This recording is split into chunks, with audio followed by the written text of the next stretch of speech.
you, Mr. Chairman, and thank you, General Corella, for your willingness to continue your distinguished career. General Corella, when confirmed, you will take command of a region where terrorist groups increasingly threaten U.S. personnel, partners in the homeland. Due to the Biden administration's disastrous withdrawal of the U.S. troops from Afghanistan last summer, Afghanistan is now back to pre-9/11 conditions. The Taliban controls the country, and it has already killed more than 100 former Afghan officials, soldiers, and coalition partners, according to the United Nations.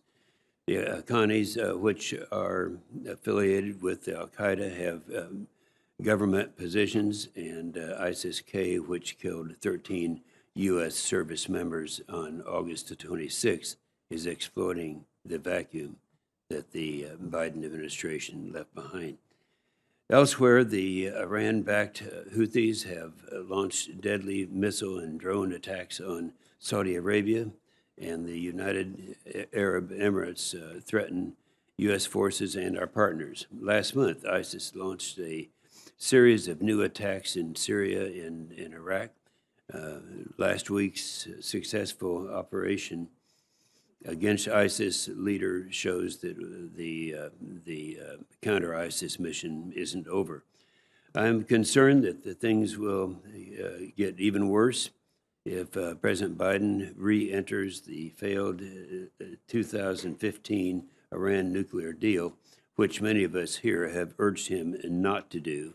Iran will have received substantial sanctions relief. Iran will spend that windfall on terrorist proxies. That means more arms for Hezbollah, Hamas, and to attack Israel.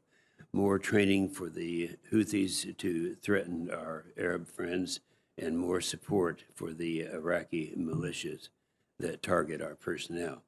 Rejoining the Iran nuclear deal won't prevent Iran from getting nuclear weapons capabilities. The deal's limitation expire in 2026, which is not that far off.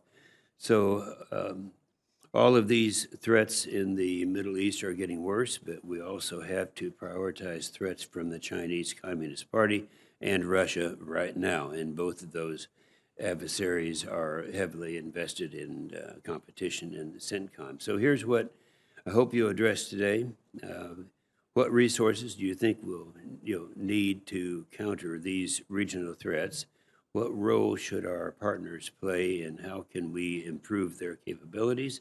And perhaps most important, what can we do to ensure that our longtime regional partners stick with us in the escalating competition with China and Russia? And so, General Corella, you have served with great honor in this CENTCOM region. You're very familiar with it. You're the right guy to do this, and we look forward to winning together. Thank you, Mr. Chairman.